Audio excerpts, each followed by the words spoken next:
Welcome to the HMO Property Show. By investors, for investors. Catch us weekly as we discuss all things cash flow positive property investing.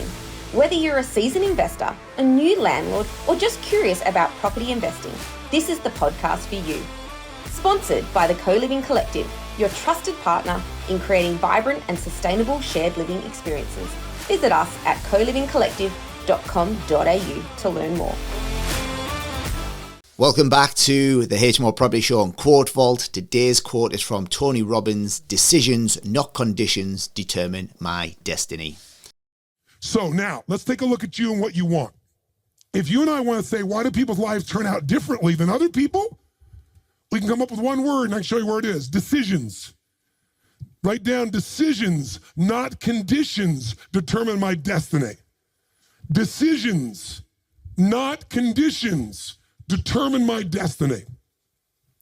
If you look at your life and you look back on it over the last 10 or 15 years, I'd be willing to bet there have been some decisions that if you would have made a different decision, your life would be radically different today. Your relationships or your income or your happiness or your body weight. Everybody's got a story about how the condition affected them. But I can take you two people that went through the same conditions, and one person comes back from war and they kill themselves or other people, and somebody else comes back and they spend all their life working for peace.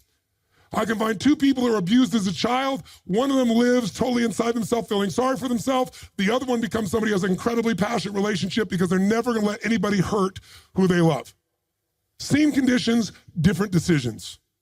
So when the economy that you're going through right now, it doesn't matter what the season of your economy is. What matters is the decisions you're going to make. And let me give you the 3 decisions you're making every moment you're alive, including in this moment. And you see if it's true or not. First decision you're making right now in this moment, every moment of your life, is what to focus on. What to focus on totally affects your life. Think about it. Whatever you focus on, you're going to feel, even if it's not true. If you're focusing on, oh my God, the economy's going to go to hell, when you focus on like that, you're going to feel like hell, and your decisions are going to be hang on to what you got. If you're focusing on, everybody's scared to death, this is a perfect time for me to find an ultimate advantage, because during times of maximum pessimism is when you can do the best. If that's your focus, you're going to find a different set of opportunities. Focus equals feeling. Focus equals direction. Focus shapes everything. What's the problem though? Most of us don't control our focus. We let the world around us do it, don't we? If you're going to turn on the television set, tell me something. What does the news always try to do to get our attention? Tell us what's rosy and beautiful and magnificent?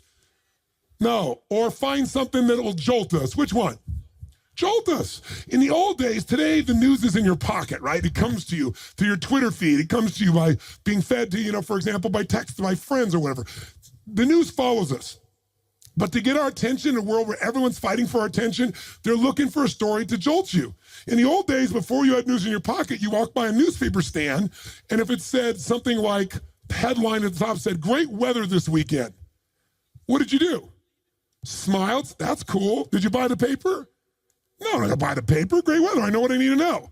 But if the headline says, "Big storm coming," what happened? Boom. Some money went in that sucker you pulled out. You need to know more. So the news is so competitive today, 24/7, there's not enough news.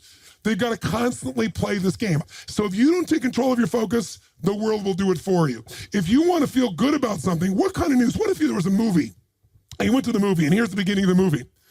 The main protagonist, the main character, cool, having a great time, physically healthy, strong, happy, great family, great finances, great everything. That's how it starts, okay? Second part of the movie, still good. Third part of the movie, phenomenal. End of the movie, everything's cool. Who's going to go to that movie? What are they going to say? That movie's the most boring what? Movie on the planet. So you and I, if we don't take control of our own focus, we let the environment do it for us because they're always looking to get your attention. Film at 11, your child could die by drinking the natural water here coming out of this area. And when you get to the story, it's never quite the story, but they use that headline to get you. There are headlines in your own life too, though, aren't there? Headlines we use on ourselves. If you want to change your life, change your focus. I'll give you 3 examples real quick. Everyone has a pattern of focus. It's not what you focus on in the moment that affects you. It's what you focus on regularly. So for example, do you tend to focus, personally you, on what you can control or what you can't control.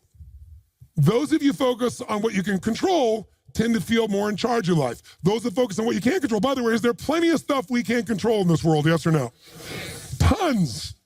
And if you focus on it, you will be depressed. Depressed people constantly focus on what they can't control.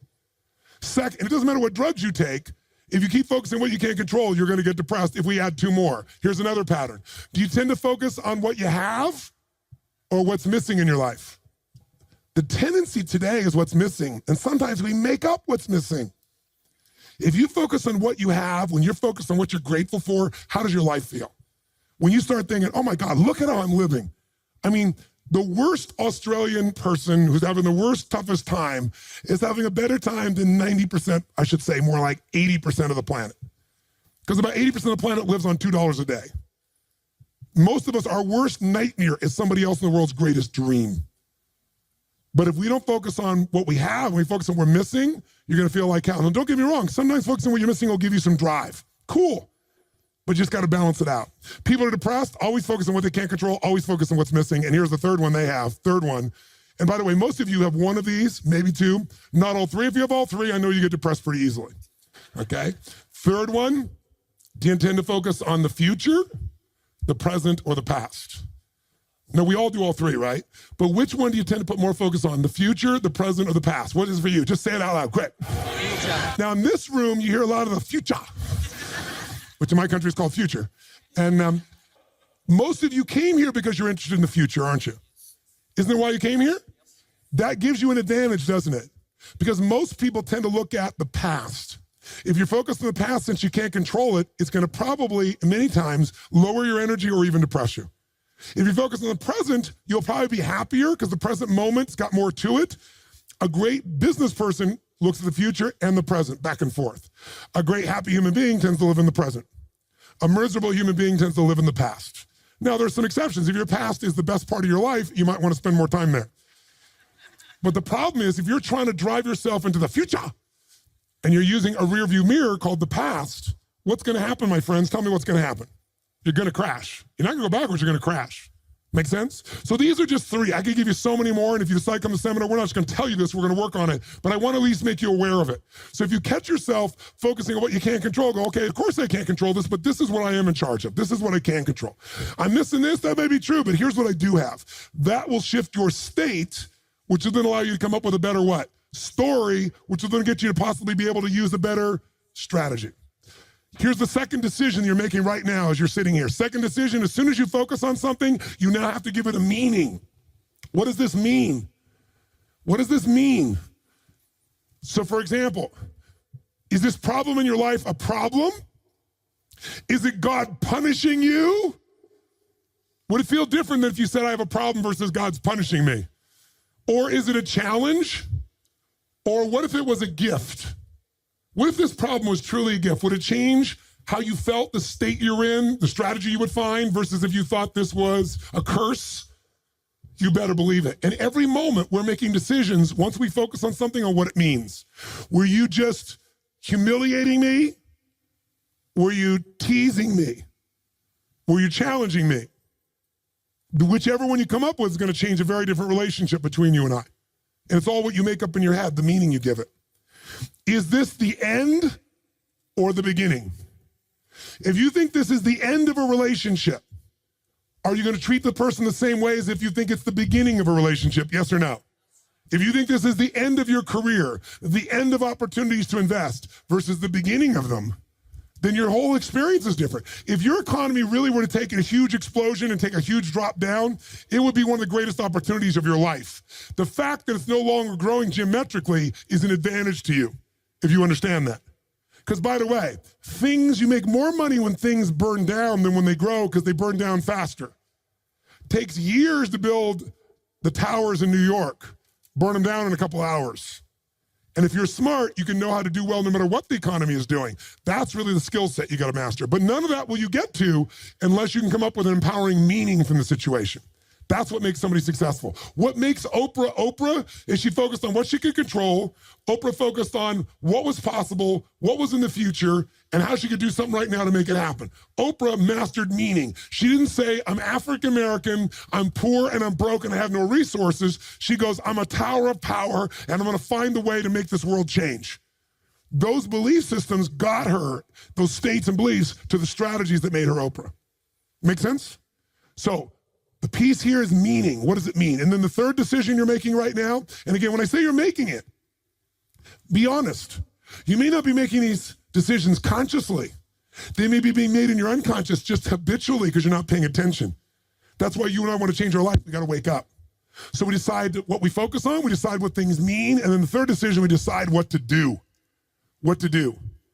Do I quit or move forward? Do I go interview this person and figure out what they know, or do I just go home and have lunch? Do I enroll in this course so I keep growing, or do I go home and say, let's just see how I do?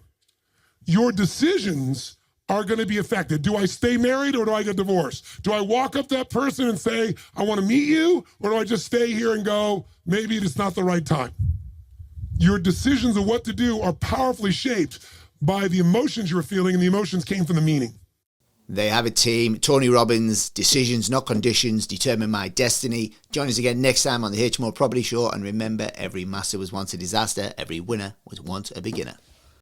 Thanks for watching. Make sure you tune in the same time next week so you can stay up to date with all cash flow positive property updates.